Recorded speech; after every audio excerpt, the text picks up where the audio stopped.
The year was 2081, and everyone was finally equal. In this single scene analysis, Sarah and I will prove how the introduction scene in the short film adaptation 2081 emphasizes how extreme government control is detrimental to bettering society and uses satire to show the absurdity. We will also go into the similarities and differences between the way that the film adaptation created this meaning and the way that the original text created a similar meaning. We will analyze individual film elements in this first scene and explain how each one combines to give the meaning we interpret. So, let's get started.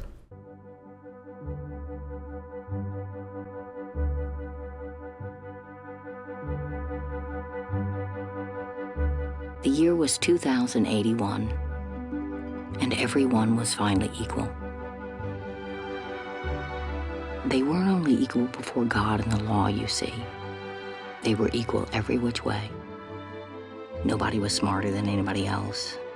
Nobody was better looking than anybody else. Nobody was stronger or quicker than anybody else. And all this equality was due to the 211th, 212th, and 213th Amendments to the Constitution. The clip opens up with the narrator reading verbatim the first and second paragraph of the short story Harrison Bergeron.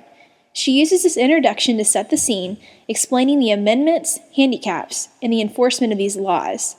During the introduction, the viewer sees George watching the news through a rotation of the camera to give them a clear picture of what the narration is explaining. One of the elements in these first few seconds that a person is more likely to absorb than analyze is sound. There is a soft playing of classical music that gives a light mood to the viewer. Also, as the camera pans around George and Hazel's home, at a slightly low point, you're allowed to see the bright light of day coming through the windows. This soft white light we see reinforces the mellow or light mood that the classical music started. This mood contrasts greatly with the mood later in the scene. It also coincides with some of the less serious narration. For example, Some things about living still weren't quite right, though. April, for instance, continued to drive people crazy by not quite being springtime. this mocking of their now almost perfect society shows some of the satire undertone that also plays a key role in the short story. And to the unceasing vigilance of the United States Handicapper General. The strong wore weights to make them weaker. The intelligent wore earpieces that kept them from taking unfair advantage of their brains. Even the beautiful sometimes wore masks in situations where their beauty might simply be too distracting. It was the golden age of equality. This narration is meant to set the viewer up to see how severe the control of the government has become in this later time. Also, in this clip we see a shot-reverse shot pattern to show George watching the television. During the close-ups of George, we can see through his facial expressions that he is somewhat displeased with what he is seeing. These shots, coupled with the narrator explaining the Handicapper General's unceasing vigilance, gives way to the notion that George might not be happy with the government's intrusion in his life. And it was in that clammy month that the HG men came to take George and Hazel Bergeron's son, Harrison, away.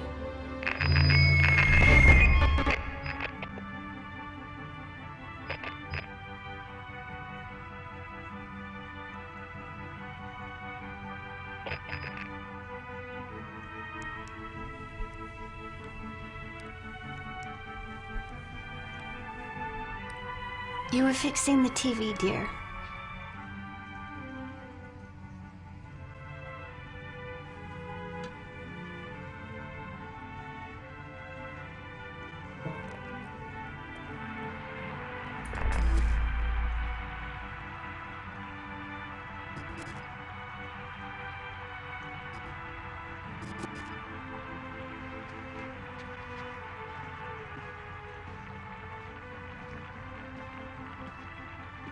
I bet that was a real pretty dance, that dance she just did.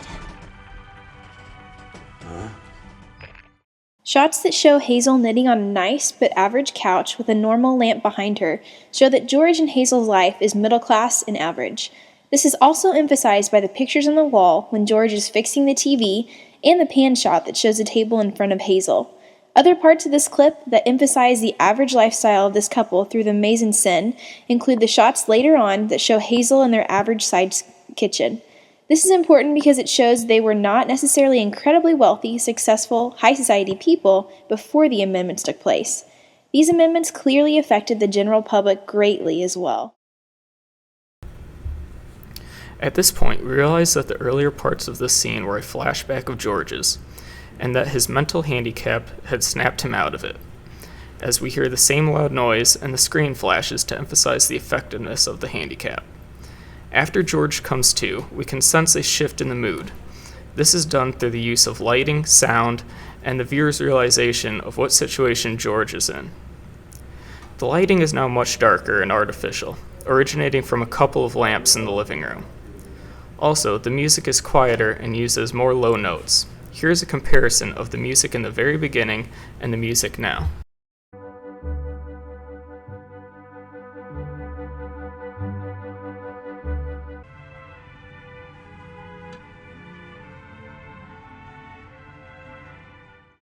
The change in these two elements and the realization that the government's use of extreme control resulted in Harrison being taken away from his family gives way to a darker mood, where government control has harmed the Bergerons.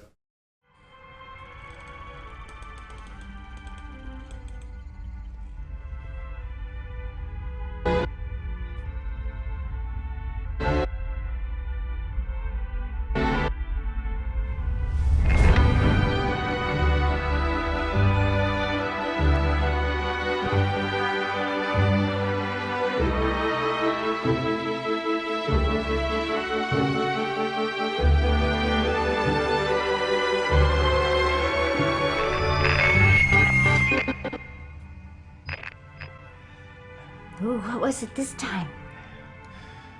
Loud. Same as last time.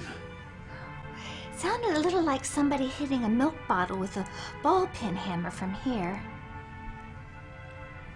You know, it must be very interesting to hear all the different sounds, all the things they think up. It isn't. Only if I was the handicapper general, you know what I'd do? I'd have chimes on Sunday. Just chimes, kinda in honor of religion. In the last clip of our analyzed scene, we encounter a large amount of dialogue that expresses both detrimental government control and satire that is brought about through George's character. As Hazel asks questions and makes statements about George's latest mind scrambling, we get to see some of George's frustration towards the situation. In response to Hazel's comment that it must be very interesting to hear all the different sounds, George strongly states that it isn't, showing that only a simple-minded person would find a handicap interesting, and that the idea of being handicapped is mostly approved by the less talented. The satire in this is that this type of extreme control must not actually seem very equal to the more talented. The dialogue is used to explain the handicaps in detail. An example of this is when George explains that the sound is loud, same as last time, and Hazel comments that it sounded like somebody hitting a milk bottle with a ball peen. A little later on, the dialogue also explains the punishment of taking the balls in a handicap out, which is $2,000 and 2 years in prison for each ball that is taken out. In this scene, the dialogue is used to emphasize the severity of the handicaps and how much they control the lives of those who wear them. Through the analyzation of important elements such as dialogue, lighting, and sound, we can find a complex meaning that a casual viewer might miss. The lighting and sound in the introduction combine to produce different moods at key parts of the scene. These different moods create a way for the viewer to perceive narration and dialogue differently at certain points in the scene. With a darker mood, sarcasm and frustration is highlighted, while in a lighter mood, satire and mocking is picked up easier.